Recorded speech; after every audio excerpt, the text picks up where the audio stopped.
اعوذ باللہ من الشیطان الرجیم بسم اللہ الرحمن الرحیم یا ایھا الذین آمنوا اے وہ لوگو جو ایمان لائے ہو ان تتقوا اگر تم ڈرو ان تتقوا اللہ اگر تم اللہ سے ڈرو یجعل لکم تو وہ بنا دے گا تمہارے لیے فرقان کا مطلب آپ پہلے پڑھ چکے ہیں۔ فرقان کا کیا مطلب ہے؟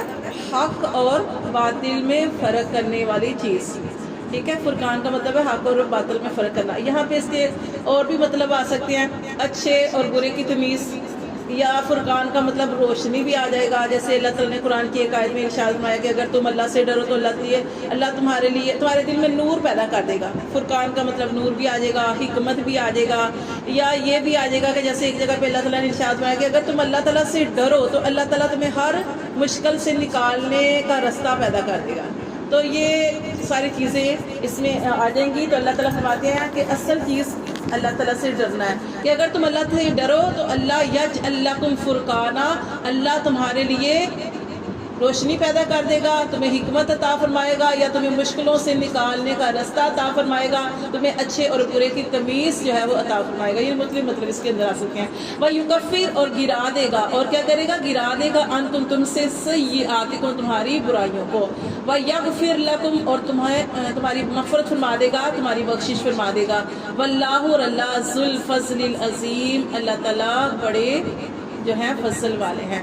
تو یہاں پہ اللہ تعالیٰ فرماتے ہیں کہ ڈرو اللہ سے۔ ڈرنا کیا ہوتا ہے؟ اللہ سے ڈرنا کوئی بھی غلط کام کرتے ہوئے یہ سوچ کے رک جانا کہ ایک ذات ہے جو ہمیں دیکھ رہی ہے۔ جیسے حضرت عمر فاروق کا جیسے تھا، یکم محرم تھا، ان کا شہادت کا دن بھی تھا، تو اس میں ایک حضرت عمر فاروق جب خلیفہ بنائے گئے تو راتوں کو گشت کیا کرتے تھے نا، تو دیکھتے تھے جا کے کہ کسی کے حالات جاننے کی کوشش کرتے تھے کہ کوئی کس حالت میں، اگر کوئی مجبور ہے تو اس کی مدد کی جائے۔ ایک دن وہ ایسے اپنے گھر سے نکلے راتوں کو اپنا بیس بدل کے، تو جو تھے اس طرح تلاش کیا کرتے تھے اور تاکہ کسی کی مدد کی جا سکے۔ ایک دن وہ گزرے، ایک گھر کے پاس سے گزرے، تو وہاں پہ رات کا وقت تھا، اور ایک عورت جو تھی اپنی بیٹی سے کیا کہہ رہی تھی کہ بیٹی دودھ کے اندر پانی ملا دو۔ بیٹی نے کہا کہ آپ نے نہیں سنا، بیٹی کہہ رہی تھی آپ نے نہیں سنا کہ جو ہمارے خلیفہ بنے ہیں حضرت عمر فاروق رضی اللہ تعالیٰ عنہ، انہوں نے تو یہ اعلان کیا کہ کوئی بھی دودھ کے اندر ملاوٹ نہیں کرے گا، کسی بھی کام کے اندر یہ جو کوئی بھی چیز ہے اس کے اندر ملاوٹ نہیں کرے گا۔ تو ماں اپنی جو تھی بچی کو یہی کہہ رہی تھی کہ نہیں اس کے دودھ کے اندر پانی ملا دو، لیکن بچی آگے سے یہی کہہ رہی تھی کہ یہ ہم نہیں کر سکتے کیونکہ ہمارے خلیفہ نے ہمیں یہ اعلان کیا کہ کوئی بھی ملاوٹ نہ کرے۔ تو حضرت عمر فاروق باہر کھڑے تھے اور وہ اس بچی کی بات پہ خوش ہو رہے تھے کہ دیکھو یہ ہوتا ہے کہ پہلے جو تھے ہمارے حکمران جو تھے، کوئی بھی قانون اگر نافذ کیا جاتا ہے تو وہ آپ دیکھیں جیسے یہ کرونا ہوا تھا، تو کیسے ہم سوچ سکتے ہیں کہ یہ راتوں کو یہ سارے ہوٹل، یہ کھانے پینے کی چیزیں اور یہ سارا کچھ بند ہو جائے۔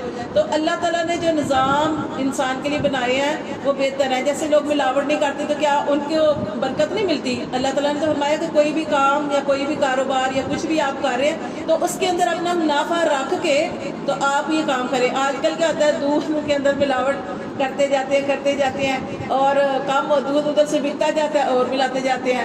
اللہ معاف کرے، اور کئی گھر تو ایسے ہوتے ہیں، وہ عورتیں میری پھپھو تھی نا، وہ دودھ والے سے یہ کہا کرتی تھی کہ بس پانی تو مجھے پتا ملانا ہے لیکن ذرا چھپڑ جانا ملایا کر، تو مطلب کہ اس طرح کے معاملے اللہ تعالیٰ سے اگر ڈر ہو، انسان اگر اللہ تعالیٰ سے ڈرے تو اس طرح کے معاملے جو ہے وہ نہ کرے۔ آج کل تو کچھ چیزیں اس طرح کی آتی ہیں، یقین کریں کہ وہ کہتے ہیں، کئی دفعہ میں اس پہ دیکھ رہی تھی تو کہتے ہیں مردوں کو جس سے نہلاتے ہیں وہ دودھ کے اندر پاؤڈر ڈالتے ہیں۔ تو یہ اگر ہمیں نہیں پتا کیا ہے، لیکن یہ ہے کہ آج مسلمانوں کے اوپر تباہی کیوں ہے؟ ہر بندہ جو غلط ہے، کوئی ناپ تول میں کمی کر رہے ہیں۔ جب آپ دیکھیں کوئی چیز مہنگی ہو جاتی ہے تو کیا کرتے ہیں، وہ لگتا ہی نہیں۔ اگر آپ کسی سے کلو چیز لے رہے ہیں وہ لگے گی نہیں کہ کلو ہے، آپ کو کم لگے گی۔ تو پہلے لوگ تھوڑی سی چیز ایکسٹرا ڈال دیا کرتے تھے۔ تو اسی لیے آج یہ سارے حالات اس طرح کے ہیں۔ تو اللہ تعالیٰ یہاں پہ ایمان والوں سے مخاطب ہے، اے میرے حکموں کو ماننے والوں، خاص اللہ تعالیٰ ایمان والوں سے مخاطب ہو کے یہ فرما رہے ہیں کہ ان تتقوا اللہ، اگر تم اللہ سے ڈرو، ہر معاملے میں اللہ سے ڈرنا۔ کوئی غلط کام کرتے ہوئے رک جانا، کسی کا حق مارتے ہوئے رک جانا، کسی پر ظلم کرتے ہوئے رک جانا، یہ ساری چیزیں اللہ تعالیٰ فرماتے ہیں اگر تم اللہ سے ڈرو گے تو پھر اللہ تعالیٰ تمہیں مشکلات سے نکالنے کے رستے دے دیں گے. جیسے آج ہی سبق کے اندر جو میں نے کل بھی نبی پاک صلی اللہ علیہ وسلم کا واقعہ بیان کیا، آج بھی ہم پڑھیں گے کہ اللہ تعالیٰ نے اپنے نبی پاک صلی اللہ علیہ وسلم کی کیسے مدد فرمائی. اسی وجہ سے کہ آپ صلی اللہ علیہ وسلم حق پہ تھے، آپ صلی اللہ علیہ وسلم اللہ سے ڈرنے والے تھے، اللہ کے حکموں کو ماننے والے تھے، آگے دین کی دعوت دینے والے تھے، امانت میں جیسے اس کی امانتوں کی حفاظت کرتے تھے. اور پھر اللہ تعالیٰ نے آپ کے لیے کیسے رستے بنا دیے کہ آپ صلی اللہ علیہ وسلم اپنے بستر کے اوپر اور 100 لوگ آپ کے باہر کھڑے ہیں کہ آپ صلی اللہ علیہ وسلم کے اوپر یکدم حملہ کریں گے، لیکن نبی پاک صلی اللہ علیہ وسلم نکل گئے. کیونکہ اللہ فرماتے جو اللہ سے ڈرتا ہے، ہر معاملے میں اللہ کو دیکھتا ہے، اللہ سے ڈرتا ہے، اللہ تعالیٰ اس کے لیے فرقان پیدا کر دیتے ہیں. تو یہاں پہ فرقان سے مطلب جو ہے اللہ تعالیٰ اس سے ہر طرح کی مشکلات سے نکلنے کا راستہ بنا دیتے ہیں. اور اللہ تعالیٰ اور کیا کرتے ہیں، یکفر عنکم سیئاتکم، تمہاری برائیوں کو جو ہے وہ اللہ گرا دیتے ہیں، ویغفر لکم، اور تمہارے گناہ بخش دیتے ہیں، کیونکہ واللہ ذو الفضل العظیم، اللہ تعالیٰ بڑے فضل والے ہیں. آگے دیکھیں اللہ فرماتے ہیں وَإِذْ يَمْكُرُوا، اور جب وہ مکر کر رہے تھے بِكَ الَّذِينَ، آپ کے بارے میں وہ لوگ کفر جنہوں نے کفر کیا، لِيُثْبِتُوكَ، کیا مکر کر رہے تھے کہ آپ کو وہ کیا کریں، آپ کے ساتھ قید کر دیں، آپ کو یا تو آپ کو قید کر دیں، او یقتلوکا، یا آپ کو قتل کر دیں، او یخرجوکا، یا آپ کو جلا وطن کر دیں. سارے لوگ مل کے کیا مشورے کر رہے تھے. ایک جگہ ہوتی تھی یہ کافروں کی، اہل مکہ جو تھے، جب نبی پاک صلی اللہ علیہ وسلم کے بارے میں کوئی جو تھی انہوں نے سازش کرنی ہوتی تھی، چال چلنی ہوتی تھی، ایک ان کی بیٹھک ہوتی تھی، وہاں پہ بیٹھ کے یہ سارے مشورے کرتے تھے کہ ہم نبی پاک صلی اللہ علیہ وسلم سے یعنی ان سے کیسے چھٹکارا حاصل کریں. تو یہ سارے آپس میں بیٹھ کے مشورہ کر رہے تھے کہ ہم ان کے ساتھ کیا معاملہ کریں. کسی نے کہا کہ ان کو قید کر دیں، لیکن کسی جو کچھ لوگ کہتے ہیں تو آگے دوسرے جو ہوتے ہیں وہ دوسرے یہ بھی کہنے لگے کہ اگر آپ ان کو قید کر دو گے، نعوذ باللہ محمد صلی اللہ علیہ وسلم کو آپ قید کر دو گے تو پھر ان کے صحابہ تو آرام سے بیٹھیں گے نہیں، وہ تو آپ کے ساتھ ایسا مقابلہ کریں گے کہ ان کو چھڑا کے لے جائیں گے. کسی نے کہا کہ ان کو کیا کر دو، یقتلو، ان کو قتل کر دیں. کسی نے کہا ان کو مکہ سے ہی نکال دیں. یہ آپ کے بارے میں سازشیں کر رہے تھے. اللہ فرماتے ہیں وَيَمْكُرُونَ، اور وہ مکر کر رہے تھے، چالیں چل رہے تھے. وَيَمْكُرُ اللَّهُ، اور اللہ خفیہ تدبیر کر رہا تھا، اللہ خفیہ تدبیر کرتا ہے. وَاللَّهُ، اور اللہ خیر الماکرین، اللہ تعالیٰ ہی بہترین تدبیر کرنے والے ہیں. تو کیا تدبیر کی اللہ تعالیٰ نے، کیا تدبیر کی کہ انہوں نے سب نے مل کر یہی پروگرام بنایا کہ نبی پاک صلی اللہ علیہ وسلم آج رات اپنے بستر پہ سوئے ہوں گے، رات کو ہم سارے ان پر حملہ کریں گے. کون؟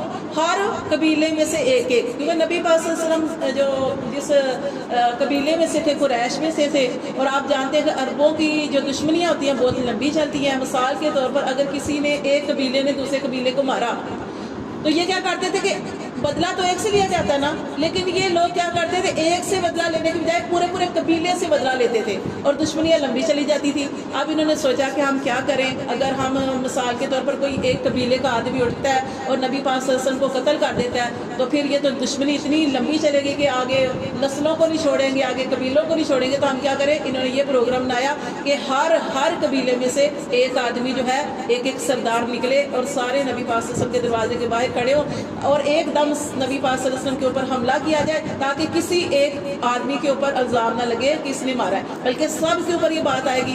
تو سب کے اوپر بات آئے گی تو ہم سارے آپس میں مل جائیں گے اور ہم ان کی چلنے نہیں دیں گے. تو اس طریقے سے انہوں نے یہ پروگرام بنایا. لیکن اللہ تعالیٰ نے نبی پاک صلی اللہ علیہ وسلم کو بذریعہ وحی آگاہ کر دیا اور آپ صلی اللہ علیہ وسلم نے اپنے بستر پر حضرت علی کو سلایا اور آپ صلی اللہ علیہ وسلم جو تھے کیسے نکلے. یہ تدبیر اللہ نے کیا کی کہ اللہ تعالیٰ نے فرمایا کہ اے نبی صلی اللہ علیہ وسلم، آپ اپنے ہاتھ میں ایک مٹھی مٹی یا ریت آپ نے لینی ہے. آپ نے سورہ یاسین کی وہ آیت وَجَعَلْنَا مِن بَيْنَ أَيْدِيهِمْ وَسَدًّا وَمِنْ خَلْفِهِمْ سَدًّا فَأَغْشَيْنَاهُمْ فَهُمْ لَا يُبْصِرُونَ. یہ سورہ یاسین کی آیت ہے. یہ آپ صلی اللہ علیہ وسلم یہ آیت پڑھے تھے اور آپ صلی اللہ علیہ وسلم نے وہ مٹی جب ان کی طرف پھینکی تو 100 سرداروں کی آنکھوں میں چلی گئی اور سارے اپنی آنکھیں ملنے لگے. نبی پاک صلی اللہ علیہ وسلم وہاں سے نکل گئے. یہ ہے اللہ کی تدبیر. اس لیے اللہ تعالیٰ فرماتے ہیں، اور جیسے ہمیں قرآن کی ایک آیت ملتی ہے قُلْ لَن يُصِيبَنَا إِلَّا مَا كَتَبَ اللَّهُ لَنَا هُوَ مَوْلَانَا وَعَلَى اللَّهِ فَلْيَتَوَكَّلِ الْمُؤْمِنُونَ. تو یہ جیسے اوپر والی ہم نے آیت پڑھی، آج میں نے پڑھا یا ایھا الذین آمنوا ان تتقوا اللہ، تو یہ بھی نبی پاک صلی اللہ علیہ وسلم کے بارے میں آتی ہے کہ یہ چالیں چل رہے ہیں تو چلیں، اللہ تعالیٰ آپ کے لیے رستے بنا دے گا. تو اس لیے جو ایمان والا ہوتا ہے، ایمان والا کیا ہوتا ہے؟ اللہ کے حکموں کو ماننے والا، اللہ کے طریقوں، نبی پاک صلی اللہ علیہ وسلم کے طریقوں پہ چلنے والا. اپنی زندگی اگر وہ دنیا میں اس طریقے سے گزارا ہے تو آپ جانتے ہیں مشکلات تو پیش آتی ہیں. جو سیدھے رستے پہ چلتا ہے اس کے اوپر مشکلات تو پیش آتی ہیں، تو بھی لیکن اللہ تعالیٰ ہی رستے بنانے والا ہے. تو اللہ بہترین جو ہے وہ ماکرین تدبیر کرنے والے ہیں. وَإِذَا تُتْلَى، اور جب پڑھی جاتی ہیں علیہم ان پر آیاتنا ہماری آیات، قالوا تو وہ کہتے ہیں قد سمعنا ہم نے سنا. یہ کون ہے؟ یہ جو نبی پاک صلی اللہ علیہ وسلم کی محفل میں آگے بیٹھتے تھے، یہ ایسے لوگ تھے جو اس لیے نہیں سنتے تھے کہ ہمیں فائدہ دے، بلکہ وہ سنتے تھے اور سن کے اس کے اندر سے غلط ہی اس کا مطلب نکالتے تھے. تو انہوں نے کہا کہ ہم نے سنا، لو نشاء، سن کے کیا کہتے ہیں؟ لو نشاء، اگر ہم چاہیں، لقلنا، تو ہم بھی کہہ دیں مثل ھذا، اس کی مانند. کس کی مانند؟ اس قرآن کی مانند ہم بھی کوئی آیات لے آئے. اور اللہ تعالیٰ نے تو ان کو چیلنج دیا تھا کہ لے آؤ آیات، 10 لے آؤ، ایک ہی لے آؤ، لیکن انہوں نے بنا نہیں سکے. تو وہ کہنے لگے اگر ہم چاہیں تو ہم بھی اس قرآن کی مانند کوئی آیات لے آئیں. ان ھذا، پھر وہ کہنے لگے نہیں یہ الا مگر اساطیر الاولین، یہ قرآن جو ہے یہ پہلے لوگوں کی قصے کہانیاں ہیں. وَإِذْ قَالُوا، اور جب انہوں نے کہا، قَالُوا اللہم، انہوں نے کہا اے اللہ، اوپر سے تکبر کرتے ہیں، اوپر سے کیا کہہ رہے ہیں؟ اللہ سے کہہ رہے ہیں، دعا کر رہے ہیں، اے اللہ ان کان ھذا، اگر یہ ہے، هو الحق، تیری طرف سے حق، من عندک، تیرے پاس سے، فامطر، تو برسا دے، علینا، ہم پر، حجارۃ، پتھر، من السماء، آسمان سے. یہ دیکھیں نبی پاک صلی اللہ علیہ وسلم سے بھی یہی کہا کرتے تھے نا کہ ہم نے تو آپ کی دعوت کو قبول نہیں کرنا، آپ نے جو عذاب کل لے کے آنا وہ آج ہمارے اوپر لے آئیں. جو عذاب وہ ہمارے اوپر آسمان سے اللہ گرانے والا، جیسے یہاں پہ خود دعا کر رہے ہیں اور اللہ سے کہہ رہے ہیں کہ اگر یہ اللہ یہ حق ہے تمہارے اوپر آسمان سے پتھر برسا. ابھی تینا، یا لے آ ہمارے لیے بھی عذاب علیم، دردناک عذاب. یہ دیکھیں تکبر ہے ان کا اور اس چیز کو نہیں مانتے. لیکن اللہ تعالیٰ فرماتے ہیں کہ قیامت والے دن تب ان کو پتہ چلے گا، تب قبر میں ہی عذاب کا سلسلہ جو ہے وہ شروع ہو جاتا ہے. بلکہ قبر سے پہلے ہی جب موت آتی ہے تو موت بھی اللہ معاف کرے سختی کی حالت میں نکالی جاتی ہے. اللہ فرماتے ہیں کہ وہ اس وقت یہ کہہ رہے ہیں کہ ہمارے اوپر سے آسمان سے کچھ گرا دے یا ہمارے لیے کوئی عذاب لے یا دردناک. اللہ فرماتے ہیں وما کان اللہ، اور نہیں ہے اللہ لیعذبہم، اللہ نے یہ وجہ بتا دی کہ اللہ ان کو عذاب کیوں نہیں دے رہا. اللہ فرماتے ہیں وما کان اللہ، اور نہیں ہے اللہ لیعذبہم کہ ان کو عذاب دے، وانت فیہم، کہ جب تک کہ آپ ان میں موجود ہیں. آپ نے دیکھا پورا قرآن پڑھا پہلے بھی، اس میں آپ نے پڑھا کہ جب کبھی عذاب آنے والا ہوتا تھا تو اللہ تعالیٰ اپنے نبی اور ایمان والوں کو کہتے تھے اس بستی سے چلے جاؤ. اب اس بستی میں نبی پاک صلی اللہ علیہ وسلم موجود ہے، اللہ کیسے عذاب دے دے؟ اللہ فرماتے نہیں ہے اللہ عذاب دے ان کو، وانت فیہم، جب کہ آپ اس میں موجود ہیں، وما کان اللہ، اور نہیں ہے اللہ معذبہم کہ ان کو عذاب دے، وہم یستغفرون، اور اس بستی میں استغفار کرنے والے ہیں. تو عذاب کب آتا ہے؟ جب اس میں سارے ہی کافر ہو، جب کوئی بھی اللہ کو یاد کرنے والا نہیں. تو اللہ فرماتی اس لیے ان کی 2 وجہ اللہ نے بتائی. ایک تو یہ کہ آپ صلی اللہ علیہ وسلم اس بستی میں موجود ہیں اس لیے عذاب نہیں آتا. دوسرا یہ کہ بہت سے لوگ ایسے ہیں جو اللہ سے معافیاں مانگتے ہیں، استغفار کرتے ہیں. دیکھیں آگے اللہ نے فرمایا وما لہم، اور کیا ہے ان کے لیے، اللہ یعذبہم اللہ، کہ اللہ ان کو عذاب نہ دے. اللہ کے لیے کیا ہے کہ اللہ ان کو عذاب نہ دے؟ وہ تو ایسے لوگ ہیں وہم یصدون عن المسجد الحرام، وہ تو روکتے ہیں مسجد حرام سے. مسجد حرام کس لیے بنائی؟ اللہ کے گھر کی، وہاں پہ گھر میں جایا جائے، عبادت کی جائے، طواف کیا جائے، اللہ سے دعائیں کی جائیں، اس لیے بنایا اللہ نے. اللہ فرماتے ہیں کہ کیا ہے کہ اللہ ان کو عذاب نہ دے، یہ تو ایسے لوگ ہیں کہ یہ تو روکتے ہیں مسجد حرام جانے سے. وما کانوا اولیاء، اور نہیں اس کے اہل. اچھا یہ تھے تو کافر، پھر یہ مکہ میں کیوں جاتے تھے؟ مطلب آپ جانتے ہیں کہ پہلے یہ لوگ جو اللہ کو تو سارے ہی مانتے ہیں، یہ بھی مانتے تھے، اللہ کو مانتے تو تھے اللہ کو، لیکن انہوں نے شرک کیا ہوا تھا. مشرک جیسے مشرکین تھے تو انہوں نے مورتیاں بنائی ہوئی تھی خوبصورت، جیسے وہ عورتیں بنا کے تو کہتے تھے کہ نوز باللہ یہ خدا کی بیٹیاں. اور جو اس طریقے سے، اور کافر لوگ جو تھے انہوں نے شرک کیا ہوا تھا، اللہ کے برابر ٹھہراتے تھے. اللہ کو سارے ہی مانتے ہیں. اور یہ لوگ جو تھے اپنے آپ کو ابراہیم علیہ السلام کے دین پہ سمجھتے تھے، اس لیے یہ لوگ طواف بھی کرتے تھے. وہاں پہ آپ نے دیکھا نا، جیسے اب پیچھے بھی ہم نے پڑھا غزوہ بدر کے بارے میں، پچھلے سبق میں پڑھا کہ ابو جہل جب مکہ سے نکلنے لگا تو اس نے کعبے کا غلاف پکڑا اور پکڑ کے کہنے لگا کہ اللہ جو ہم میں جو حق پہ ہے اس کو فتح عطا فرما. تو حق میں کون تھا؟ نبی صلی اللہ علیہ وسلم. یعنی خود ہی اپنے خلاف بد دعا کر رہا ہے. لیکن سمجھ نہیں ہے نا، کیونکہ ہر بندہ سمجھتا ہے کہ میں ٹھیک ہوں، تو وہ بھی یہ سمجھتا تھا کہ میں ٹھیک ہوں. تو دیکھیں اللہ تعالیٰ فرماتے ہیں یہ ایسے لوگ ہیں کہ یہ اس کے اہل نہیں ہیں. اور پھر آپ جانتے ہیں کہ جب فتح مکہ ہوا تب ان سے یہ سارا کچھ لے لیا گیا تھا، چابیاں بھی سب کچھ نبی پاک صلی اللہ علیہ وسلم کے جو تھا ان سے لے لیے. نبی صلی اللہ علیہ وسلم کو ملی، صحابہ کرام کو نبی پاک صلی اللہ علیہ وسلم نے چابیاں دے دی، جیسے عثمان بن طلحہ کے پاس تھی، پھر انہیں کے پاس ہے، وہ بھی سارا ہم واقعہ جو ہے وہ پڑھ چکے ہیں. تو اللہ فرماتے ہیں یہ کافر اس کے متولی نہیں ہے، اس کے اہل نہیں ہے. اِنَّ أَوْلِيَاءَهُ بے شک جو ہے یہ خانہ کعبہ کے اللہ کے گھر کی جو وارث بنے ہوئے ہیں، یہ اس کے اہل بنے ہوئے ہیں. اللہ فرماتے ہیں اس کے اہل وہ لوگ ہیں اِلَّا الْمُتَّقُونَ جو متقی لوگ ہیں. وَلَٰكِنَّ اور لیکن أَكْثَرَهُمْ اکثر ان کے لا يعلمون وہ نہیں جانتے. وَمَا كَانَ اور نہیں ہے صلاتهم ان کی نماز عند البیت اللہ کے گھر کے پاس الا مگر مکاء وتصدیہ مگر سیٹیاں ہو جاتی ہیں اور تالیاں ہو جاتی ہیں. جب نماز پڑھی جاتی ہے تو یہ شور شرابے کرتے ہیں، مسلمان نماز پڑھتے ہیں تو یہ سیٹیاں بجاتے ہیں، تالیاں بجاتے ہیں تاکہ ان کی نماز خراب ہو. فذوقوا العذاب اللہ فرماتے ہیں چکھو عذاب بما کنتم تکفرون باسباب اس کے جو تم کفر کرتے ہو.